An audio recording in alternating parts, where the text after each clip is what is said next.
Alright guys, welcome back to another video. This is Unpopular Fridays, episode 22. And I'm not gonna lie, bro. These are kind of mid. Like, these are honestly super freaking mid. So, I'm gonna make do with what I got. But, yeah, I've only had 3, because this week was trash. I don't know. Maybe people just have really good opinions or something, or maybe all of them were just trash, unpopular opinions. I don't know.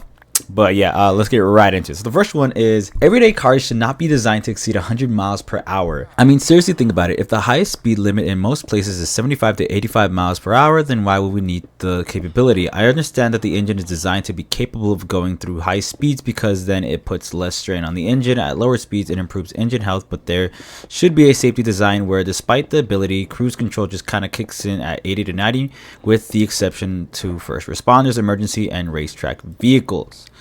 Okay, so I can kind of see where this guy's coming from, and I kind of, like, this is very hard. It's kind of hard to really pinpoint my opinion on this.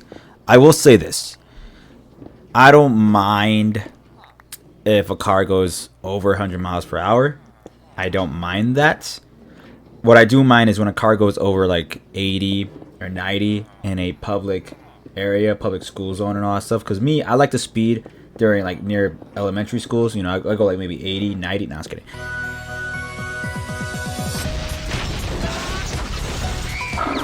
I don't like it when people try to race or drag race, do all that dumb shit. When they endanger other people's lives by going super fast on a public road, you know, I don't like that.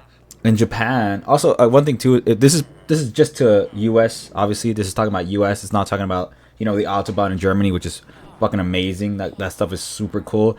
I can tell you right now, if there was an Autobahn in Texas, we're getting I'm like, the minute I try to switch lanes on that bitch, I'm dying straight up. But yeah, like, when it comes to, like, the US, in Japan, they actually have, like, open racetracks that you can use, which I think is super cool. I think for people who are, like, real car guys who like to improve their car, try to get it as fast as they can, whatever, I think it's really cool if there's, like, an open racetrack for them to take it to and use it on that bitch. That'd be super cool. Actually, I might do it, even though I'm not, like, a car guy, whatever. I think that's really cool. I would love something like that for people who do like to go, you know, 90 to 85, whatever, on public roads, which fuck them. Fuck you if you do that. I think it'll be nice if you guys can have an open racetrack to do that. You know, exceed those limits. But, like, I you know, I kind of understand where he's coming from. Why would you, you know, it's a 45 mile per hour zone. Why the hell are you trying to go 80 on that bitch? I don't know why. Just endangering other people. I fucking hate that. So, like, I get it. I 100% get where he's coming from. And, you know, like, in emergency cases, I guess you can want to go pretty fast. It's very tough. I just think that, honestly, I guess, yeah, I mean, cars can go 100%. I think it's fine if cars go over 100 miles per hour as long as it's done right. You know, like, if it's racing in a racetrack or just somewhere safe in an open area, you know, in an empty playing field, for sure. I don't mind that. The only time I mind where cars go, like, exceed that 70, 80 miles, whatever, is when it's in a public road and they just endanger everyone else. I fucking hate that. If you do that, you're a garbage person. So, yeah. But that's where I stand on that. So, hopefully you guys get what I'm saying. But I guess it's like I guess it's kind of an unpopular opinion, but not really. I totally understand what this guy's saying, though. Okay, and the next one is, we are too lenient towards unethical behavior and relationships. This one's really hard for me to understand, but I think I get what he's saying. He says, I've never understood why people use phrases like, well, I simply fell out of love, so I went for someone else, as a justification for breaking every vow and promise you make to someone.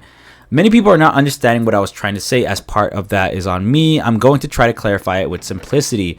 We, as a society, should hold ourselves, friends, and family more accountable for the romantic commitments we make, and we should treat romantic commitments with the same level of importance as other commitments. The issue is that we don't hold them to the same level of accountability. Okay, so he tried to simplify it. I still don't really understand what the hell this guy's saying. From my interpretation, he's saying that we should treat our relationships with more importance as other commitments. But at the end of the day, I feel like the only thing that you would put more effort to, or more effort into a commitment, would just be having a kid than your relationship. I think relationships are always, like, the highest priority to you, because that's what makes you happy, having someone that loves you and you love them back. So I always feel like that's always going to be the biggest commitment you make. And then having a kid, it goes to the kid, and that's perfect too. Is he saying like you shouldn't divorce? You should have a better reason to break up with someone rather than falling out of love? Is that what he's saying? Because if that's what he's saying, I don't like that either. If you don't like someone and if you are unhappy with someone, leave. That's the real thing. Like, the whole point of being in a relationship is that you trust someone, you love someone, they make you happy, you know? They don't get you nervous every time you walk in the house thinking they're gonna beat your ass, or they don't make you nervous thinking that when you walk in the house they're gonna be mad, they're gonna yell at you, and they're gonna do all this stuff. If you don't like at all of what your situation is in that relationship, you should just leave. I don't think you should have a really solid reason of leaving that person, you know? I just think if you are unhappy, if you are extremely unhappy, just leave. That's how I see it. So I really don't know what this guy's saying, but that's just from my interpretation. All right. And the last one is people in relationships need to stop focusing on the minor negative traits of their partners. The first word in settling down is settling. Nobody is in a committed relationship without settling in for some form. I'm not talking about taking weaponized incompetence on the chin or forgiving a cheating spouse. I'm talking about wiping their crumbs off the counter or swapping the laundry because they're a bit forgetful. I hear often about blown out arguments my friends have with their spouses over things as stupid as leaving the milk out. Get over yourself. You're not perfect either. At the end of the day, it's easier to just put the damn milk away than it is to argue about it. Okay. I don't think this guy's really getting the bigger picture. To me, like, he said that his friends had an argument with their spouse about leaving the milk out.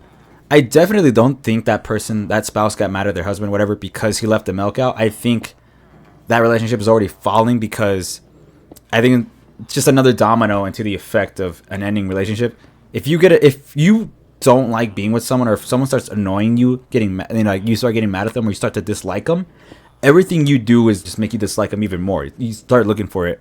I guarantee you, this guy who left the milk out, that girl probably like already started getting annoyed of him, because I think he probably does that more often, or he just has bad habits where he just keeps doing shit like that, where he just doesn't improve that habit, right? And she just probably saw that of like him leaving the milk out as like another thing, like, oh, this guy's so forgetful, like he has such bad habits. Like, I think he's already done multiple things to piss her off. And that just was like another thing to the domino effect, and I just think that's going down already. Do you get me? Do you guys see where I'm going? Like, there's for sure something larger than just leaving the milk out. I think that relationship is already on the spiral to going downhill. That was just another domino into the effect. I think that's really it. I will say this, if someone gets mad at someone, let's say this guy left the milk out for the first time, and you get mad, okay, that's kind of tripping. Like, yo, chill out. Like, that was his fault. No biggie. He'll just put it back in next time.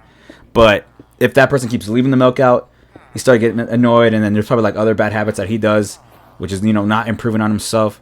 I can understand that. I think the reason that person got mad at him for leaving the milk out was just, like I said, I think he's already done it multiple times, or he's done similar things that are like that, where he just doesn't improve. He just keeps being that lazy person, lazy bum, and that just annoys her. And this is just another stepping stone into that. So yeah, I think if you mess up once or twice, that's fine. It's going to happen every time. You're not going to be perfect. I get that. But if you keep messing up so many times, it's like, dude, okay, come on. Like, part of it just seems like it's on purpose. But that's just how I see it. All right, that's really it. Sorry about the short one, guys. But, I mean, I really couldn't make do with what I got. So, yeah, that's really it. Let me know what you guys think, and I'll see y'all in the next one. Peace out.